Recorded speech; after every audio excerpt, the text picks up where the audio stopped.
সচিবালয় সাংবাদিকদের বলেন যে রোজায় দ্রব্যমূল্য বৃদ্ধি পাবে না, এই বক্তব্য আর আজকের প্রেক্ষাপট যখন মেলে না, তখনই আমাদের মনে প্রশ্ন জাগে এই সরকার কি সেই ব্যবসায়ীদের পকেটের সরকার কিনা। বিগত সরকার যেমন এই ব্যবসায়ীদের কারণে দেশ ত্যাগ করতে হয়েছে, এই সরকারের জন্য কিন্তু সেরকম কোনো ঘটনা ঘটার কিন্তু সম্ভাবনা রয়েছে। এখানে বোধহয় কনফিউশন আছে।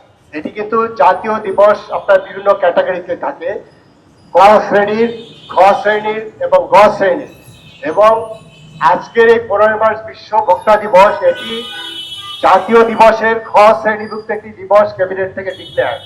কিন্তু খ শ্রেণীর একটি দিবস, যেটি ক শ্রেণীর দিবস আপনারা জানেন স্বাধীনতা দিবস, 21শে ফেব্রুয়ারি বা আমাদের মহান বিজয় দিবস, কিন্তু খ শ্রেণীর দিবসও সরকারিভাবে অনেক দিবস পালিত হয়। তাহলে কেন এই দিবসটি সরকারিভাবে পালন হচ্ছে না, এই রহস্য কোথায়, এই প্রশ্নটা আমি রেখে গেলাম। 17ই ফেব্রুয়ারি 2026 সরকার গঠন হয়েছে, এখনো 1 মাস হয়নি। এই 17ই ফেব্রুয়ারি যেদিন সরকার মন্ত্রিসভা গঠন হয়, সেদিন আমরা এই প্রেস ক্লাবে নিরাপদ খাদ্যের দাবিতে আমরা মিটিং করেছি এবং সরকারকে সেই সময় 1 মাস আগে বলেছিলাম যে নতুন একটি সরকার আসছে, আমরা সরকারকে সহযোগিতা করতে চাই। সরকার যেখানে আপনার তার সীমাবদ্ধতা আছে, আমরা রাজপথে থেকে ভোক্তাকে সংগঠিত করে সরকারের পাশে থাকতে চাই। অথচ 1 মাস হয়ে গেল, আমরা সরকারের অ্যাক্টিভিটিস সেই জায়গাটায় কিন্তু আমরা এই ভোক্তাদের অধিকারের বিষয়ে আমরা কিন্তু কোনো সুস্পষ্ট কোনো কার্যক্রম দেখি নাই। সেই কার্যক্রমটা কি?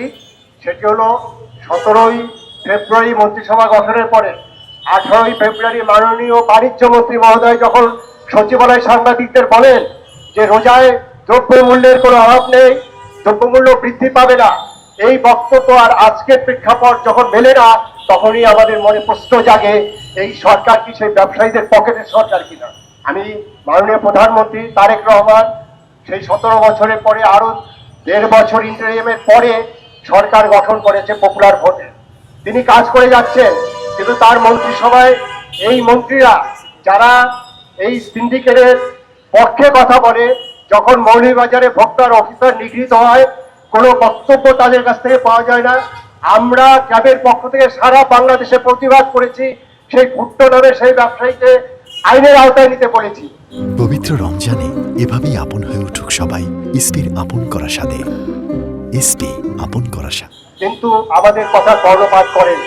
আমি স্পষ্ট সরকারকে জানাতে চাই, এই যে কর্ণপাত করে না, এই যে ব্যবসায়ীদের সাথে আপনার যে তাদের গোপন যদি কোনো আঘাত থাকে, আমি নিশ্চিতভাবে বলতে পারি বিগত সরকার যেমন এই ব্যবসায়ীদের কারণে দেশ ত্যাগ করতে হয়েছে, এই সরকারের জন্য কিন্তু সেরকম কোনো ঘটনা ঘটার কিন্তু সম্ভাবনা রয়েছে। আমি এই জন্যই এই ভোক্তা অধিকার দিবস সেখানে সরকারিভাবে পালন করছে না, আমরা নিজেরা সারা দেশে আজকে যেমন আমরা প্রেস ক্লাবে জাতীয়ভাবে করছি, একইভাবে আমাদের 64টা জেলায় প্রোগ্রাম হচ্ছে।